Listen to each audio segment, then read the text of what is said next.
Hi everybody, my name is Christina Buck and I'm the operations manager here at Farnsworth Swim School. And we just wanted to create a video and a tool to help you really understand what you can expect at your lessons if your child is upset and crying, as well as some suggestions of how you can best support your child so that they can be the most successful. So first of all, we want you to know that crying is totally normal. And I know that doesn't make it any easier to hear them cry, but it is totally normal. Most children cry their first swim lesson. It's very, very common. So the instructors are used to it. Janie and I are used to it. The parents on the pool deck have probably experienced it at some time. So it's nothing to be embarrassed or uncomfortable about. We are not bothered by your child crying, no matter how loud they yell. We're here to support them. So, that's not something that you should be worried about. They will stop crying at some point. So it's really difficult when they are crying, but I promise you they will stop at some point. And we just want to help you help to support you and for you to know what you can expect. So first we want to say the absolute best thing that you can do as a parent is be all in. And what we mean by this is that you are absolutely 100% committed to swim lessons. Basically, this means you are not asking your child if they want to do swim lessons. It's something that you have committed to, and you're letting them know it's something that they're going to be doing. So we really ask that you trust our program and that you are committed to your child becoming water safe. And one thing that's really powerful as a parent is that you are your child's support system. And so anytime that they're in a new or scary situation, such as swim lessons, they're going to be looking to you. They're going to be looking to you to see if you are worried, if you are hesitant. And so it's really important that even if your child is, crying and screaming out during swim lessons, you might feel really awful and terrible inside, but it's important that you kind of have a calm front. That's something that our instructors do as well when they're teaching a crying student.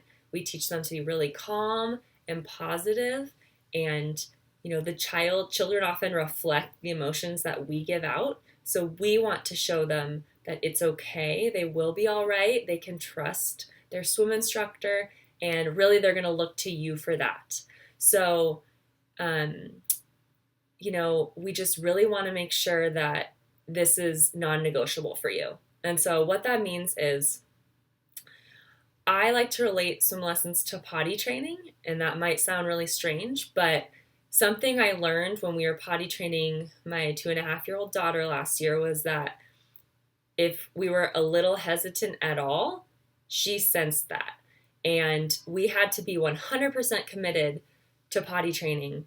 And my husband and I had to decide that we were not going to turn back. At any point, we were not going to let her decide that it was her choice to go back into diapers. So we were all in. We decided to completely commit and to make sure that she was going to be potty trained. And I don't know about you, but that is a non-negotiable skill for me, potty training. She obviously, my child is going to be potty trained. So because I knew it was an essential skill for her to learn, it did make it easier for me to commit to it. And swim lessons are along the exact same pages in my book. I want my child to be water safe and to learn swim skills. So if you feel the same and you know that these swim lessons are non-negotiable, then your child is going to sense that. If you are kind of, 1 foot in, 1 foot out, trying to find some reason to kind of back out of the lessons, your child is really going to sense that. And if they are not all in and they want to have a way out, they're going to capitalize on your hesitance and, know it's going to be lose-lose. So it's really important that it is going to be hard. Like anything, potty training was difficult, but so rewarding and so worth it. So we ask that you commit and put all 10 toes in the water, literally and metaphorically, and that you commit to supporting your child and their swim lessons. So if you have this mindset and this attitude, then the suggestions that we can give to you, that we're going to offer you right now, they can really help your child become more successful. Okay, so now you're all in, you're committed to your 4-day, your 5-day, or your 8-day session, and you have no hesitation. And now we're going to talk about, what should you expect at your lessons and what should you do during the lessons themselves. So for little kids, especially under 4, typically they might cry the entire 20 minutes of their lesson. And this could happen 3 to 4 days. In rare cases, it might be even more than that. With my 2.5-year-old last year at Farnsworth, she cried for, I think, the first 3 days. And the first day was all 20 minutes, the second was probably 15, and the third was 10. And that's pretty typical. And what we recommend for when these kids are crying is we recommend that you get out of sight and hide on the pool deck. And this might sound cruel and unusual and like you're abandoning them, but let me explain the reasoning behind this.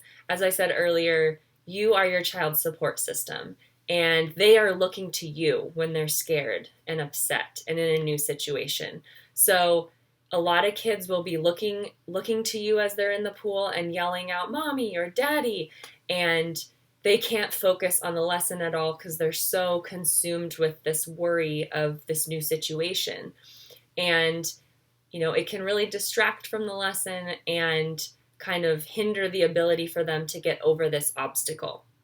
So really, we've found that what works the most quickly is that you hide. You can still kind of peek and watch them, but we just want to make sure that the child can't see you, because then they realize, oh, well, there's no point to be crying out and yelling, and they can focus more on the lesson and starting to form the bond with their instructor. So either you can take initiative and hide and go out of sight, or sometimes if the instructor might notice that the child is really trying to call out to you, they might ask you to hide.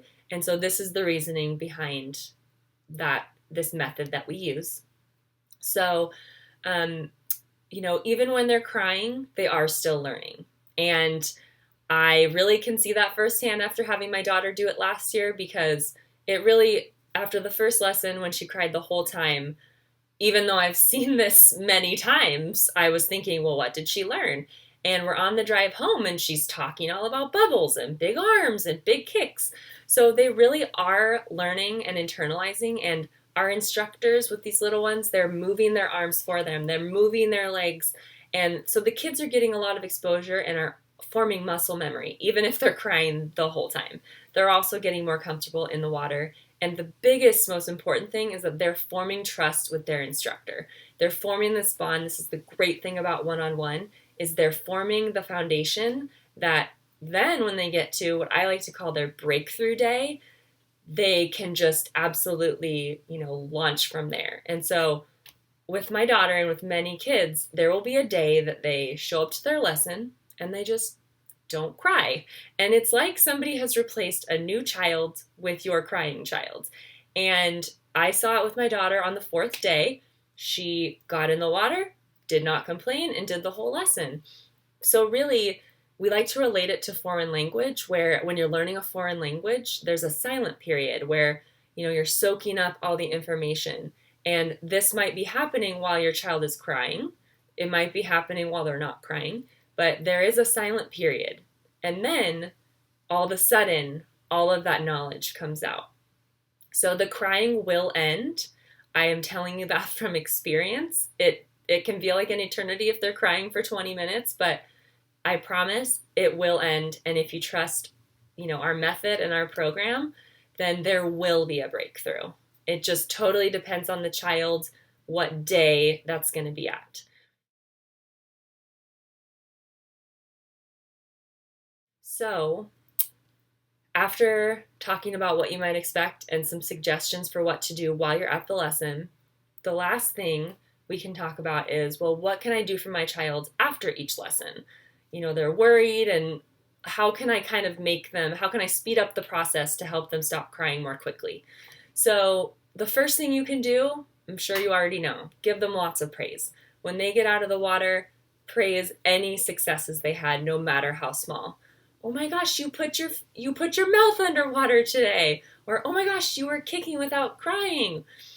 Any little thing that you can think of, give them so much praise and tell them how proud you are. If you can't think of anything to praise them on, then just say, I'm so proud that you did the whole lesson. That was so brave of you. That was amazing. So, the more praise you can give, the more encouragement you can give, the better. You can also, if they are having successes in the lesson, so maybe they're crying a lot, but maybe they love sitting on the edge of the pool and jumping in, kind of like doing a sitting jump. Whatever it is that they love, you can try and take a video of that and show it to them later and say, oh my gosh, look at how amazing you did. Look at how big you are.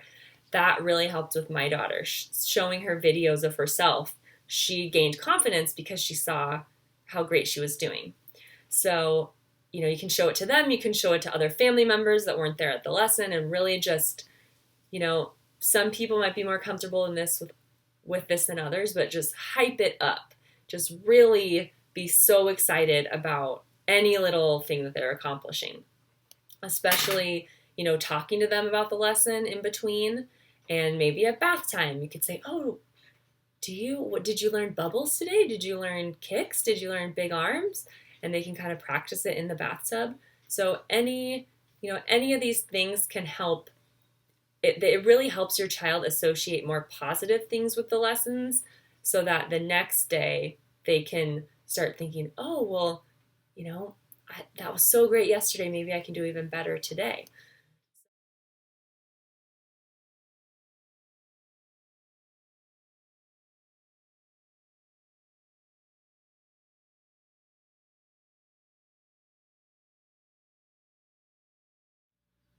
Thank you so much for watching this video. I really hope that it gave you some tools and useful information that you can use and apply with your child's lessons.